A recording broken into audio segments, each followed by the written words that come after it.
Hari Om. Hope you're all doing well. It's been a long time we haven't met. I pray that God will be with you in every step you take, and let's hope for the good things to happen. Stay safe and take good care of yourself.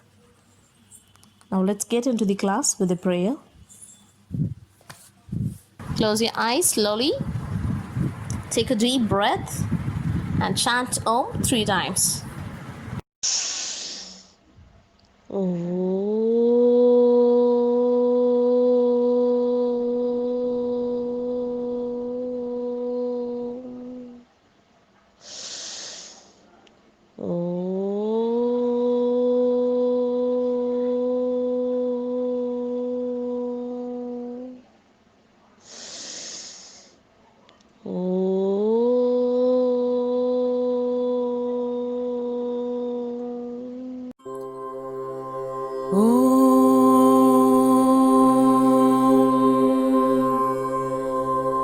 सहनाववतु सहनौ भुनक्तु सह वीर्यङ्करवावहै तेजस्विनावधीतमस्तु मा विद्विषावहै ॐ शान्ति शान्ति शान्तिः हरि ओम श्री गुरुभ्यो नमः हरि ओम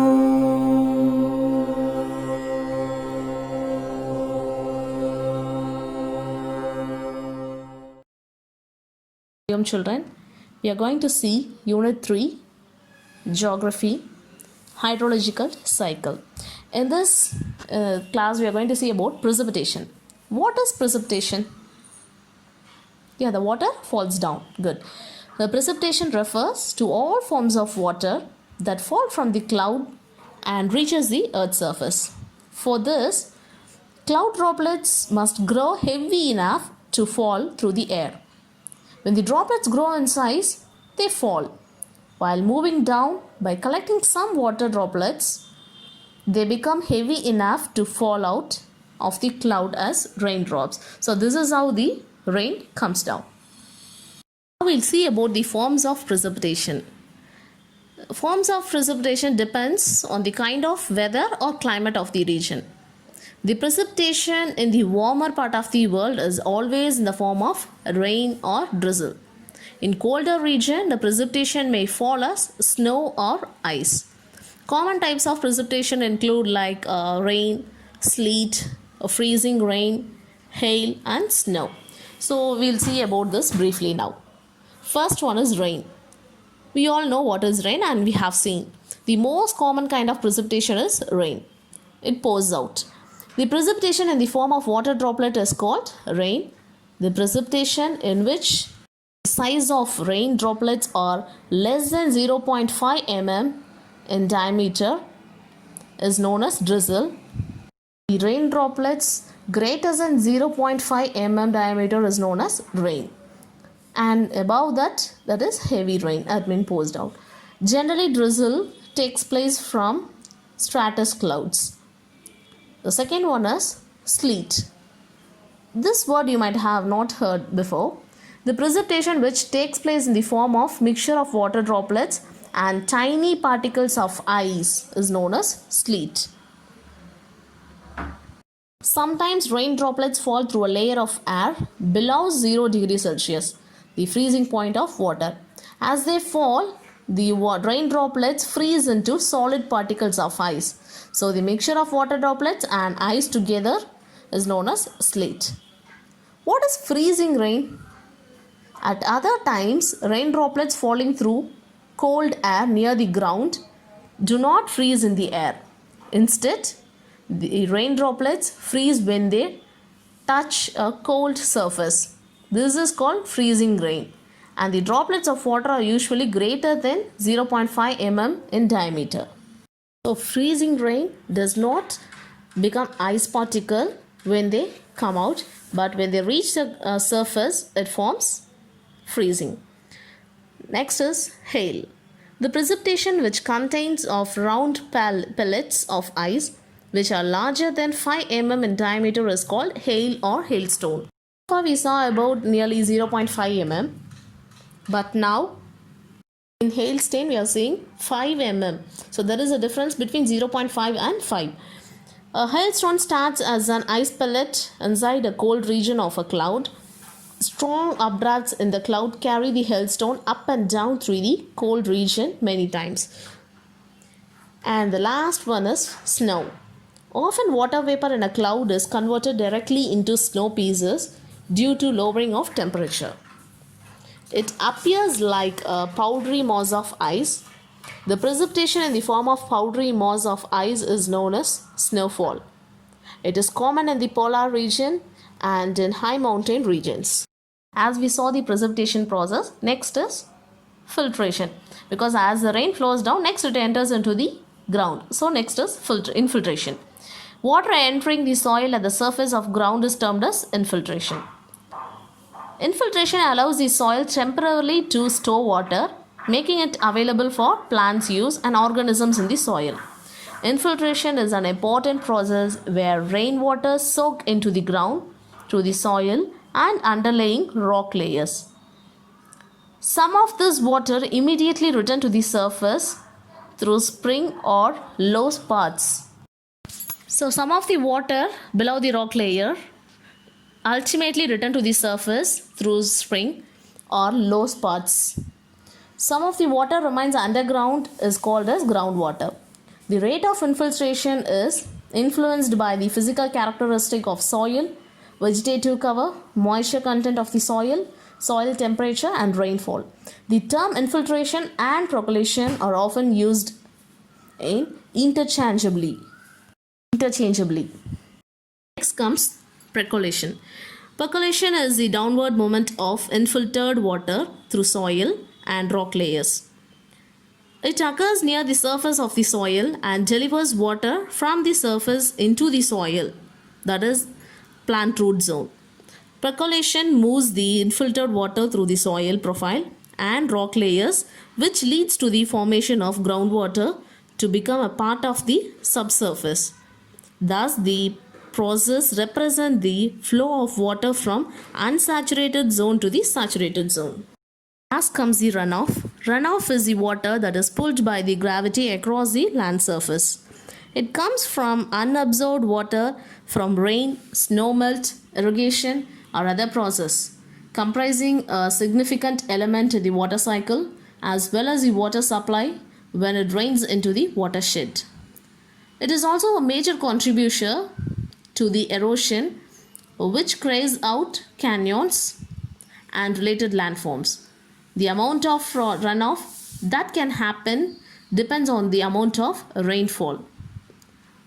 Only about 35% of precipitation ends up in the sea and ocean, and the other 65% is absorbed into the soil. We have some types of runoff. It is based on the time interval between the instance of rainfall and generation of runoff. So they are classified as surface runoff, subsurface runoff, base flow. Subsurface runoff is the water that has entered the subsoil and moves laterally without joining the water table. The subsurface runoff is usually referred as interflow. Surface runoff, what is that? It depends on the surface. It is the portion of rainfall which enters the stream immediately after the rainfall. It occurs when the rainfall is longer, heavier and exceeds the rate of infiltration.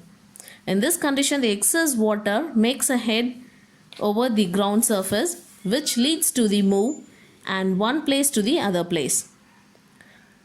When the overland flow joins the stream, channel or ocean, it is termed as surface runoff. Third one is base flow.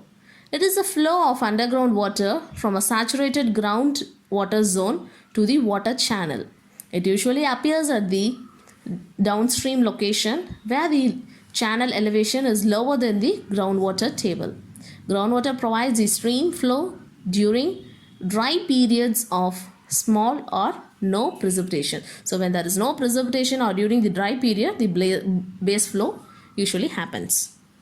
Now I would like to give you an extra information, that is how to measure the hydrology using units.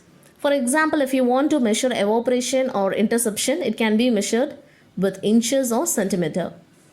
In the same way, precipitation, infiltration, runoff, this is all measured using inches or millimeter or centimeter. But a runoff rate is measured using cubic feet per second, and runoff volume is used same as cubic feet or acre feet. Previously fixed to some eye-grabbing shows on television and smartphones. So to keep our eyes healthy, here are some eye exercise to be followed.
Children, after the prayer, I will send you some links to complete your worksheet.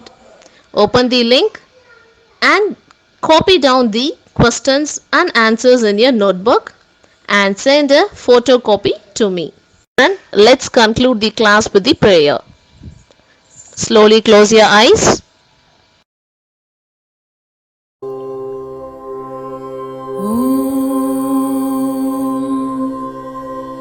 पूर्णमद पूर्णमिदं पूर्णात् पूर्णमुदच्यते पूर्णस्य पूर्णमादाय पूर्णमेवावशिष्यते ॐ शान्ति शान्ति शान्तिः हरि ओम श्री गुरुभ्यो नमः हरि ओम